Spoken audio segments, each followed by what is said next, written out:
어느 그 그룹에나 유난히 뛰어나게 잘하는 사람들이 있어요.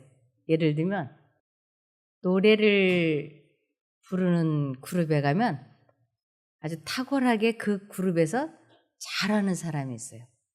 또 축구를 하는 그룹에 가도 아주 뛰어나게 잘하는 사람이 있어요. 또 요리를 이렇게 하는 분들도 보면 그 중에 아주 뛰어나게 요리를 잘하는 분이 계세요. 그러면 교회에서는 무엇을 잘해야 뛰어난 사람이 될 수 있을까요? 하나님을 아는 사람이에요. 성경을 많이 알기로는 유대인처럼 많이 아는 사람들이 없어요. 그런데 사실 하나님을 믿는다고 하면서 놀랍게 하나님에 대해서 대부분이 모르고 있어요. 이게 문제인 거예요. 그래서 이것을 비밀이라고 성경에는 나와 있는 거예요. 이것을 복음의 비밀이라고 돼 있어요. 모든 사람에게 다 알 수 있도록 다 이렇게 쓰여져 있고 누구든지 보면 깨달을 수 있도록 이렇게 다 이렇게 쓰여져 있는데 여기에서 이 공개되어져 있는 말씀 가운데서 하나님을 아는 사람이 있고 모르는 사람이 있는 것이에요. 우리가 한 수학 선생님이 60명을 같은 교실에서 같은 시간에 쫙 설명을 해놓고 시험을 보면 신기하게 1등부터 60등이 나오잖아요. 한 선생님에게 지능도 비슷한 사람들을 모아놓고 했는데도 왜 60명이 다 1등이 안 되는가? 특이하죠? 하나님을 믿는다고 교회를 다 다니는데 이 복음의 비밀을 아는 사람은 소수도 아니고 아주 극소수만이 이 비밀을 알고 있다고 되어 있는 것이에요. 그래서 이 비밀을 알기 위하여 자그만치 50년을 결혼도 하지 않고 얼마나 대내외적으로 헌신 봉사하고 성경을 연구했는지 몰라요. 누구냐 하면 아주 유명한 여성인데 테레사 수녀라고. 이 여자분은 얼마나 유명한지 노벨 평화상까지 수상했던 아주 놀라운 여성이에요. 그런데 자기가 50년 동안 그렇게 하나님을 알기를 원해서 정말 헌신의 힘을 다해서 자그마치 50년 동안을 하나님을 믿는다고 노력을 했지만 신앙생활을 했지만 결국 이 사람은 자기는 그리스도에 대해서 아무것도 모른다라고 고백을 했어요. 그럼 뭐가 되는 거예요? 아무것도 모른다 그러면 이 사람은 그냥 아무것도 안 된 것이에요.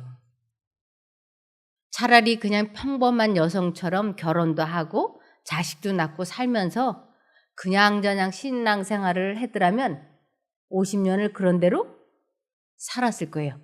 근데 이 테레사 수녀는 정말 하나님 한 분만을 잘 섬기고자 모든 것을 다 희생했지만 그녀는 하나님에 대해서 아무것도 모르는 사람이 되고 만 것이에요. 그래서 하나님을 안다라고 하는 것을 간단하게 설명을 드리면 자기의 마음을 다스리는 힘을 소유하는 것, 이것을 하나님을 안다라고 하는 것이에요. 근데 하나님을 믿는다고 신앙생활은 아주 열심히 하는데 자신의 생각을 통제시키지 못하고 있고 자기의 마음을 다스리지 못해서 감정 조절을 하고 있지 못하다고 하는 것을 이 테레사 수녀는 정직하게 고백한 거예요. 그래서 내가 이렇게 신앙생활을 수십 년을 했는데도 왜 나는 감정 조절이 안 되고 마음이 다스려지지 않고 머릿속에 온갖 잡념으로 왜 내 마음은 이렇게 지옥이냐? 이것을 자기가 잘 아는 세계적으로 아주 유명한 신부들에게 상담 편지를 보냈어요. 하나님은 신부인 당신만 특별히 사랑하시는 것 같으다. 왜 나에게는 하나님께서 침묵하시는가? 하나님의 음성을 들으려고 해도 들리지 않고 내가 기도를 하려고 해도 혀도 움직이지 않는다. 나는 정말 죽고 싶을 만큼 괴롭다. 하나님의 음성을 어떻게 하면 들을 수 있는가? 어떻게 하면 하나님을 볼 수 있는가? 어떻게 하면 하나님을 만날 수 있는가? 이것을 이 테레사 수녀가 너무나 알고 싶어 했어요. 그런데 거기에 대해서 어떤 신부도 대답을 해주지 못했어요.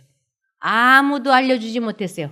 심지어는 김수환 추기경까지도 그랬어요. 그래서 그들이 자기의 전생애를 다 바쳐서 하나님을 믿는다고 했지만 결국 자기의 마음을 다스리지 못하고 자신의 이 잡념을 통제시키는 힘을 소유하지 못하고 죽게 된 것입니다. 그래서 하나님을 안다고 하는 것은 그분의 능력으로 자기 자신과의 싸움에서 이기는 힘을 소유하고 방법을 아는 것을 하나님을 만났다, 하나님을 안다라고 하는 것이. 그런데 내가 모태교인으로 평생을 하나님을 믿었어요. 아니면 하나님을 내가 10년 전에 믿었어요. 30년 전에 믿었어요. 그런데 내 마음이 다스려지지 않아요. 감정 조절이 되지 않아요. 머릿속에는 온갖 상상과 분노, 죄책감, 질투 이러한 것으로 마음이 평안할 날이 없어요. 이러면 뭐예요? 내가 하나님을 모른다는 것이에요. 제가 24살에 신앙생활을 시작했어요. 그 오늘의 신앙이라고 하는 그 1번부터 5번까지 있는 그 책을 아주 이렇게 얇은 책자 그 책을 읽어보고 머릿속에 고속도로가 뚫리는 것 같이 아주 신앙에 대해서 확신이 있었어요. 그래서 야, 신앙은 이렇게 하는 거구나. 그리고 제가 신앙생활을 시작했어요. 24살 때. 그런데 신앙생활을 할 때나 안 할 때나 제 마음이 전혀 바뀌지를 않는 것이에요. 아주 똑같이 화를 내고 여전히 머릿속에는 시기, 질투, 분노, 죄책감 이런 걸로 마음이 언제나 부글부글 하는 것이에요. 이것이 10년이 지나가고 20년이 지나가니까 이거 뭐 내가 하나님 믿으나 안 믿으나 뭐가 달라지는 게 있어. 그래서 이 성경을 제가 아주 부지런히 파기 시작했어요. 내 감정 조절이 안 된다든지 내 마음을 다스리지 못한다면 내가 이제 하나님을 안 믿겠다. 아주 하나님을 믿어서 확실하게 내 자신과의 싸움에서 이기는 힘을 소유하는 것을 내가 깨닫지 못한다면 하나님 믿을 필요가 없다고 마음에 각오를 했어요. 하나님을 믿으면 무언가 좀 달라져야지 된다고 생각이 되는데 저는 조금 더 달라지지 않았어요. 그래서 제 마음이 20년 동안 지옥이었어요. 그런데 이 테레사 수녀도 저하고 똑같은 말을 하는 것이었어요. 여기 테레사 수녀 보시면 내게는 그리스도가 보이지도 들리지도 않았다. 테레사 수녀도 신의 존재 고뇌했다고요. 그러면서 미공개 편지서 밝혀져 내 영혼은 지옥의 고통, 천국 존재도 확신 못해 타임지 커버 스토리로 나온 것이.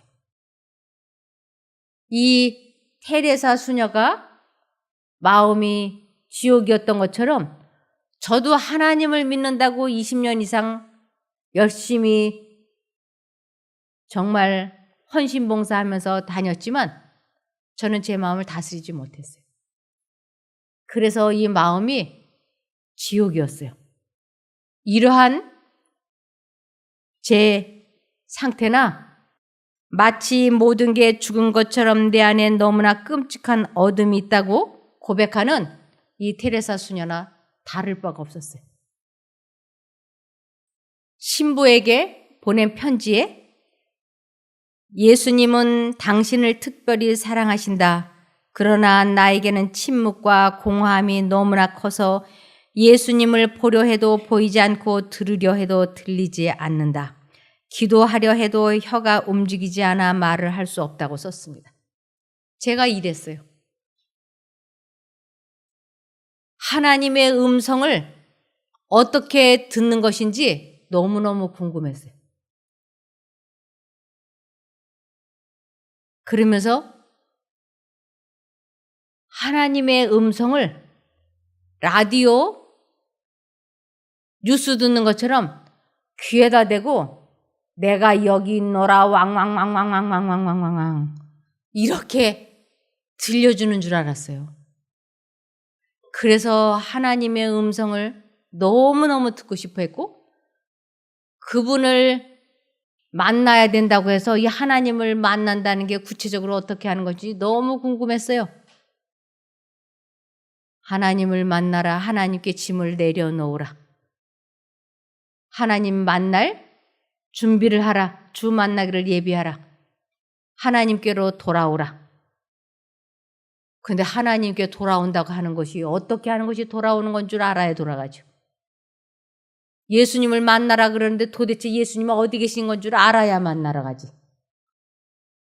그래서 교회에 가면 예수님을 만나려나 해가지고 교회를 열심히 나갔죠. 새벽 기도하면 혹시 거기서 만날래나? 어떻게 하는 것이 구체적으로 예수님을 만나는 건지 알아야 만나죠. 그런데 이러한 모든 것들이 10년, 20년이 지나고도 해결되지 않는 것이었어요. 마음이 이 테레사 수녀처럼 제 마음도 지옥이었어요. 끊임없이 어떤 좋지 않은 생각이 제 머릿속에 불쑥불쑥 튀어나왔는데 그것이 이사야 57장 20절과 21절에 써 있었습니다. 그러나 악한 사람은 성난 바다처럼 안식을 누리지 못한다. 그 파도가 쓰레기와 진흙을 쉼없이 쳐올릴 뿐이다. 악한 사람에게는 평화가 없다. 내 하나님의 말씀이다. 이 세상 모든 사람은 다 악한 사람이라고 하나님께서는 말씀하세요. 악인이라고. 그러면서 이 세상 모든 사람들은 바다가 파도가 칠 때마다 가라앉아 있는 더러운 찌꺼기들이 계속 수면으로 떠오르는 것처럼 우리 마음속에 계속 좋지 않은 상상, 추측, 지나간 죄책감들이 툭툭 떠오르기 때문에 이 마음이 절대로 평안할 수 없다고 하나님께서는 말씀하시는 것이었어요. 그래서 이 문제를 어떻게 해결해야 되는지 너무너무 제가 궁금했습니다. 그런데 테레사 수녀만 그러는 것이 아니고 우리나라의 1970년대, 80년대에 정신적인 등대 역할을 했던 사람이 김수환 추기경이었어요. 근데 이분도 이렇게 이야기했어요. 모두가 우러러보는 자리에서 30년을 지탱할 수 있었던 것은 기도의 힘이었다. 그러나 누가 나를 보고서 예수님을 보았느냐고 물으면 보았다거나 만났다고는 말할 수 없다고 고백한다. 한 달의 피정 기간 동안 예수님을 만나기 위해 얼굴이 까맣게 될 정도로 고민하는 모습에서 우리는 추기경이 아닌 수도자의 모습을 보게 된다. 이 사람도 예수님을 만났다거나 보았다고 자기 말할 수 없다고 그랬어요. 하나님을 전혀 알지 못하는 사람이에요. 그래서 이 두 사람도 이러는데 저 같은 평범한 사람이 무슨 수로 이 복음의 비밀을 깨달을 수가 있겠어요. 이 복음의 비밀을 절대로 제가 깨달을 수가 없었습니다. 그래서 하나님을 믿는다고 교회는 다니고 있지만 저는 하나님을 알지 못하고 신앙생활을 하니까 이 마음이 늘 죄책감에 시달렸어요. 아니 왜 시어머니는 저렇게 오래 살아? 왜 빨리 안 죽어? 하고 화를 내는 한편 시어머니에게 효도해야 돼. 시어머니를 미워하면 안 돼. 이 두 가지 생각이 제 속을 지옥으로 만드는 것이에요. 나는 내가 왜 이러는지를 알 수가 없었어요. 도대체 내가 왜 이 모양이지? 다른 사람들을 질투하면 안 돼. 그런데 질투가 되는 거예요. 질투하면 안 된다는 거 아는데 질투는 되는 거예요. 왜 언제나 내 마음속에 두 가지 생각이 나를 괴롭히는지 이 문제를 해결하지 못해서 죽어버렸으면 좋겠다라고 생각했어요. 나는 왜 이래? 그런데 어느 날 하나님께서 저에게 말씀해 주시는 것을 제가 알아듣는 일이 생겼어요. 그것이 10계명 중에서 가장 중요한 첫 번째 계명이었어요. 출애굽기 20장 3절에 너는 나 외에는 다른 신들을 내게에게 말지니라. 이 말씀이 아주 섬광처럼 제 머릿속을 탁 치고 지나가는데 이것이 깨달아졌어요. 사람은 생각을 만들어서 할 수 있는 존재가 아니네. 그러면 하나님의 생각이 내 마음속에 들어오고 있는 것을 선택하는 것을 하나님을 믿는다라고 하는 것이구나. 이것이 제가 깨달은 게 아니고 성령님께서 제 마음속에 이 생각을 툭 하고 넣어준 것이었어요. 저는 교회를 다니면 첫 번째 계명을 지키는 줄 알았지 이 마음속에 두 가지 생각이 들어오고 있다고 하는 것을 꿈에도 몰랐어요. 이 마음속에 갈등이라는 거, 갈까 말까, 먹을까 말까, 화를 낼까 말까, 자선행위를 할까 말까, 이 두 가지 생각이 언제나 있는 것을 나는 내가 그 생각을 만들어서 하는 줄 알았지 이것이 두 신의 생각이 사람 마음속에 들어오고 있다고 하는 것을 꿈에도 몰랐어요. 그런데 하나님께서 저에게 이것을 깨닫게 해주신 것이. 그러면서 잠언 16장 32절 노하기를 더디하는 사람은 용사보다 낫고 자기를 다스릴 줄 아는 자는 성을 정복하는 자보다 낫다. 네, 이 세상에서 가장 위대한 사람이 되는 것은 자기 마음을 다스릴 줄 아는 힘을 소유한 사람인 거예요. 저는 그동안에 60대 중반이 되는 동안에 아주 별별 사람을 저는 다 만나봤어요. 쥐가 있는 사람, 무식한 사람, 유식한 사람, 별별 계통의 사람들을 다 만나봤어요. 또 이런 일을 하다 보니까 여기에도 무수히 많이 찾아오고. 그런데 아주 깜짝 놀랄 일은 이 세상 지식은 아주 박식해. 얼마나 지식들을 많이 갖고 있는지 몰라요. 그런데 하나님을 아는 사람은 제가 거의 만나보지를 못했어요. 이 사람 마음속에 두 신이 자기를 선택하라고 자기들의 생각을 주입을 시키고 내가 어느 쪽을 선택해서 살아야 되는지를 선택력이 나 자신에게 주어져 있다고 하는 것을 아는 사람은 정말이지 없었어요. 그래서 이 세상에 어떤 지식을 물어보면 얼마나 유식하게 말을 잘하는지 몰라요.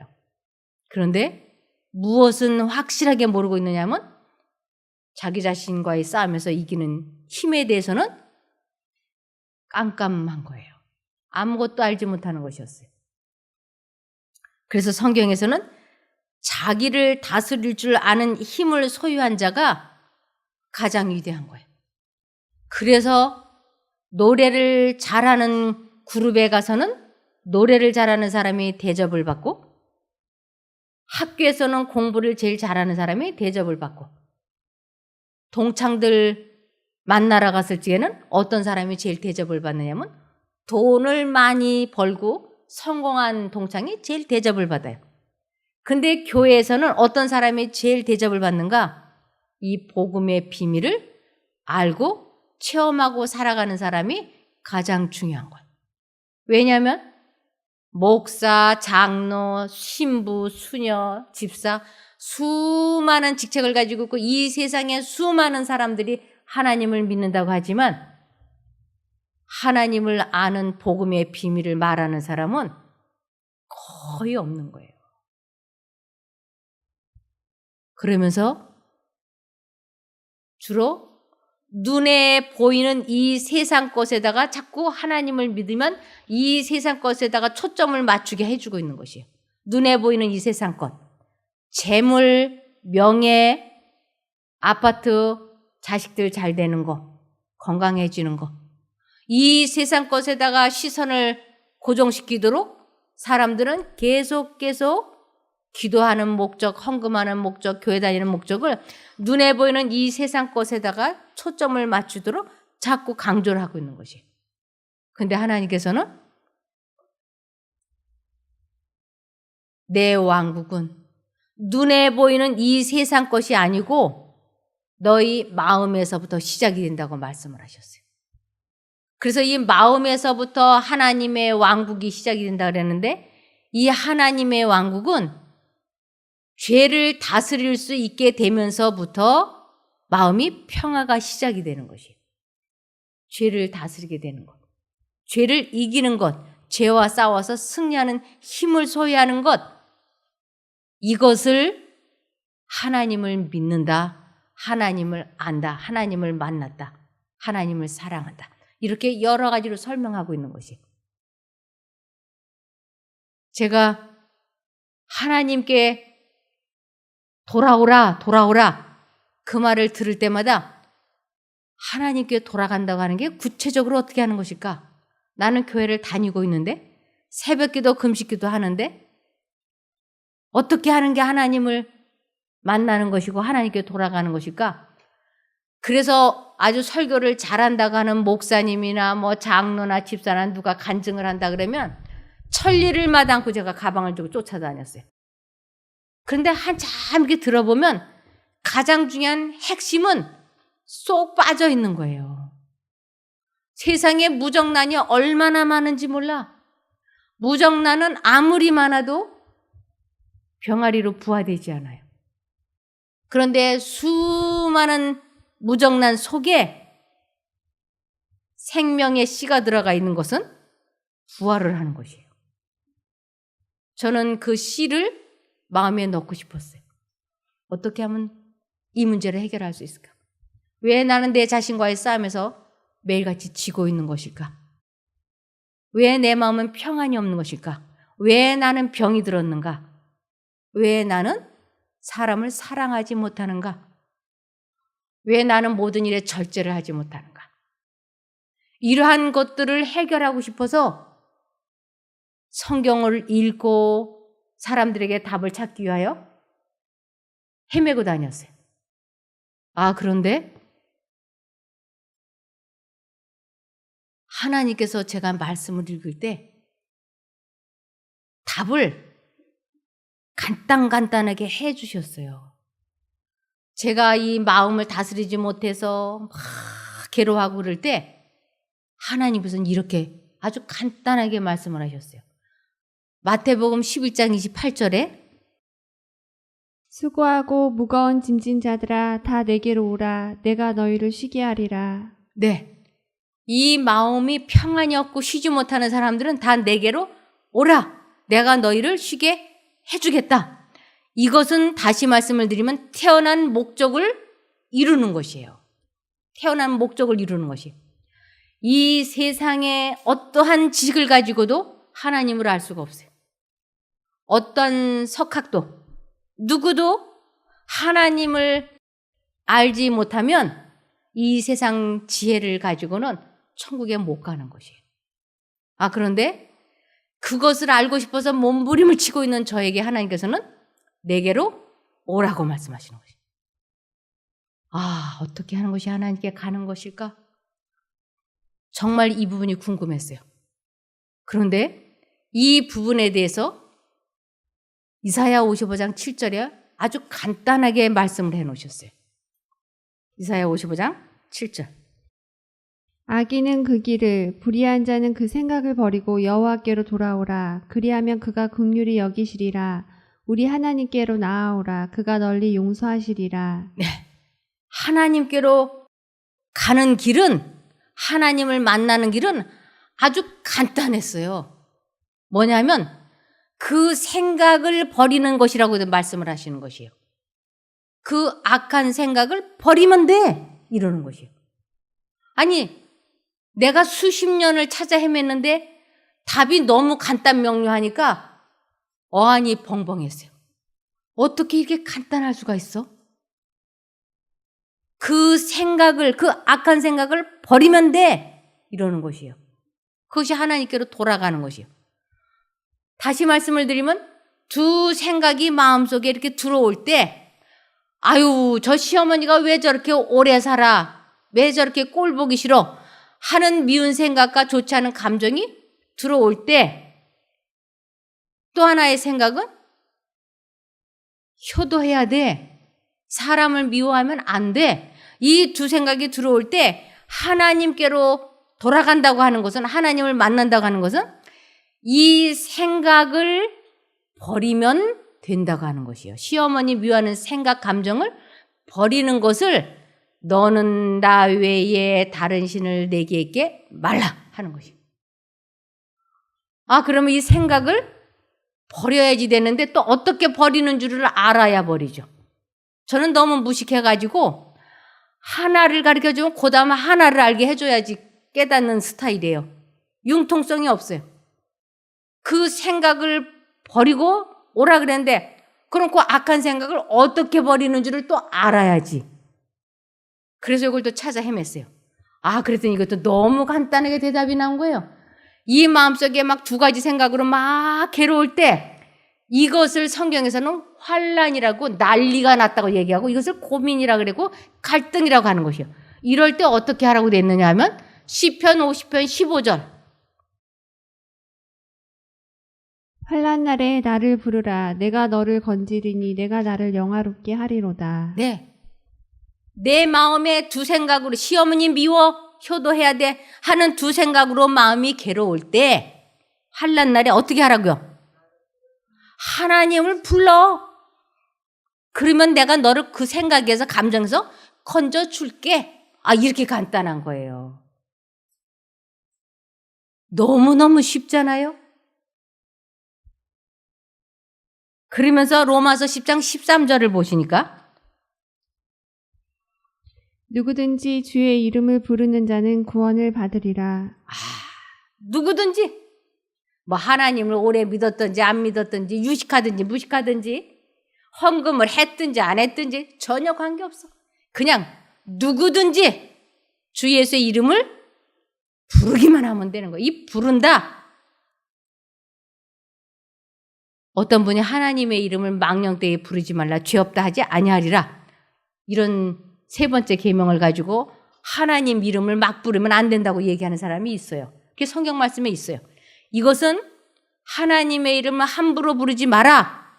이것은 하나님을 믿는다고 하면서 교회 열심히 다니면서 자기 마음을 다스리지 못하는 것을 하나님의 이름을 함부로 부르고 있다라고 하는 거지. 하나님 믿는다 그러면서 전혀 자기 감정 조절도 할 줄 모르면 세 번째 계명을 범하게 돼요. 근데 하나님께서 내 이름을 부르라. 이것은 내가 사단의 손아귀에서 빠져나오기 위하여 하나님을 부르는 일은 지금 하라는 것이에요. 지금. 그래서 두 생각이 막 난리를 칠 때, 어우, 저 시어머니 꼴 보기 싫어. 아니야, 효도해야 돼. 이 두 생각이 난리를 칠 때 제가 이 생각을, 사단이 넣어주는 생각을 받아들이지 않겠다고 굳게 결심을 했어요. 이 굳게 결심을 하는 것을 포기했다, 자기 십자가를 졌다, 자기를 부인했다, 이렇게 얘기하는 것이에요. 그래서 내가 굳게 결심을 하고 하나님을 부르기 시작을 하니까 내 결심이 확고부동하게 딱 되고 진심으로 전심으로 하나님 하고 부르니까 그 기가 막힐 감정에서 저를 생각해서 쫙 해방이 되는 거예요. 이것을 경험하고 나니까 이 마음이 얼마나 평안한지. 이것을 체험하는 것을 시편 66편 16절. 하나님을 두려워하는 너희들아 다 와서 들으라. 하나님이 내 영혼을 위하여 행하신 일을 내가 선포하리로다. 네, 제가 지금 하나님의 일을 선포하고 있는 것이. 이 체험담을 경험담을 선포하는 것을 하나님을 영화롭게 한다라고 얘기를 해요. 하나님께 영광을 돌린다 이렇게 얘기하는 것이. 그래서 이 마음에 막 괴로움이 있을 때 진심으로 결심을 하고 하나님을 부르면 하나님께서 우리들의 그 악습, 중독에서 해방시켜 주신다고 약속을 하셨어요. 시편 40편 1, 2, 3절. 내가 여호와를 기다리고 기다렸더니 귀를 기울이사 나의 부르짖음을 들으셨도다. 나를 기가 막힐 웅덩이와 수렁에서 끌어올리시고 내 발을 반석 위에 두사 내 걸음을 견고케 하셨도다. 새 노래 곧 우리 하나님께 올릴 찬송을 내 입에 두셨으니 많은 사람이 보고 두려워하여 여호와를 의지하리로다. 네, 저를 그 기가 막힐 웅덩이와 수렁에서 건져주셨잖아요, 하나님이. 그래서 제가 지금 이것을 다른 사람들에게 말하고 있잖아요. 이것을 하나님을 영화롭게 해드린다 그러고 이것을 새 노래를 부른다라고 얘기하는 것이에요. 아주 새로운 경험을 했기 때문에 새 노래를 부른다라고 얘기하는 것입니다. 이 새 노래를 부르지 못하면 목사, 장로, 신부, 수녀 모든 사람이 무슨 노래를 부르냐면 다 묵은 노래만을 부를 줄 알아요. 이 묵은 노래, 흘러간 노래라고 제가 명명을 해요. 이것은 자기의 경험, 자기의 지식만을 사람들 앞에 계속 말하는 것이에요. 이것은 사람을 살리는 말이 아니에요. 그건 사람을 죽이는 말인 것이에요. 영적으로 살리는 것은 새 노래를 부르는 사람이 사람을 살린다고 하는 것이에요. 여기 잠언 10장 21절을 보면 잠언 10장 21절. 올바르게 살아가는 사람이 하는 말은 수많은 사람들에게 깨달음을 주지만 어리석은 자의 마음속에는 깨달음이 없어서 다른 사람까지 죽음의 길로 몰고 간다. 네. 이 세상 지식만을 앉으나 서나 계속 줄줄줄줄줄 말하면 다른 사람까지 죽음의 길로 몰고 간다고요. 그런데 하나님을 아는 사람이 입을 열면 다른 사람들에게 깨달음을 주어서 나도 영생을 얻고 저 사람도 영생을 얻을 수 있게 해준다고 하는 것입니다. 그래서 베드로후서 3장 18절에 보면 베드로후서 3장 18절. 여러분은 우리 주님이신 구주 예수 그리스도의 은혜와 그분을 아는 지식에서 점점 자라가십시오. 주님께 이제와 영원히 영광이 있기를 바랍니다. 아멘. 우리는 지금 이렇게 살아가면서 이 세상 지식만 줄줄이 묵은 노래 부르는 삶을 이제 그만둬야지 되는 것이에요. 우리는 어떤 삶을 살아야 되느냐면 그분을 아는 지식에서 점점 자라가야지 되는 것이에요. 어제도 하나님을 불러서 내 마음을 다스리고 감정 조절을 하고 오늘도 하나님을 불러서 내 생각을 통제시키고 잡념에서 벗어나는 체험을 지속적으로 꾸준히 하는 것을 하나님을 아는 지식에서 자라난다고 하는 것입니다. 그래서 이것을 하나님의 비밀이라 그래요. 우리 마음속에 서로 자기를 선택하라고 두 신이 자기들의 생각을 계속 주입을 시키고 있는 것이에요. 내가 둘 중에 하나를 선택해야 되는데 하나님을 선택하는 방법을 몰랐기 때문에 그냥 무방비로 당해왔던 것이에요. 그냥 무방비로. 우리는 사단이 주는 생각을 내 생각이 옳다라고 여겨지고 나의 기호에 맞으니까 무조건 이쪽 생각을 선택하면서 살아온 결과가 오늘날 우리들에게 이런 처지가 되게 한 것입니다. 그런데 이제는 두 생각이 들어올 때 하나님 쪽을 선택하기로 굳게 결심을 하고 하나님을 부르면 하나님께서 우리를 기가 막힐 웅덩이와 수렁에서 건져주시는 것이에요. 이 하나님께서 건져주실 때 하나님께서 세 가지의 상급을 즉시 주십니다. 첫 번째로는 내가 그 하나님을 만나는 체험을 딱 하게 되면 악인에게는 평강이 없다고 했는데 하나님을 의지해서 죄와 싸워서 이긴 사람에게는 마음에 기가 막힐 평안과 기쁨이 들어와요. 이 마음이 너무너무 평안하고 기뻐요. 이것이 첫 번째 주는 상급이에요. 두 번째는 이 평화와 기쁨이 우리를 급속도로 회복시킵니다. 이 세상에 어떤 질병도 다 회복될 수 있어요. 마지막 세 번째, 경제 문제까지도 하나님께서는 축복하십니다. 그래서 하나님께서는 먼저 그의 나라의 일을 구하라. 그리하면 이 세상 모든 것을 더해 주시겠다고 약속하셨어요. 하나님을 꼭 만나시기를, 하나님을 꼭 알게 되시기를 기원하며 말씀을 마치겠습니다. 기도할까요? 하늘에 계신 저희들의 아버지 하나님, 오늘도 하나님께서 저희들을 이러한 시간을 가질 수 있게 축복해 주심을 감사드립니다. 하나님께서 분명하고 명확하게 써놓은 말씀을 지금까지는 사단이 눈을 가리워서 깨닫지도 못했고 읽지도 못했습니다. 그러나 이제는 알았으니 저희가 매 순간마다 뜻을 정해서 하나님을 부를 때 응답하여 주시옵소서. 하나님을 아는 지식이 자라나는 저희가 되게 축복하여 주시기를 예수님 이름으로 기도드리옵나이다. 아멘.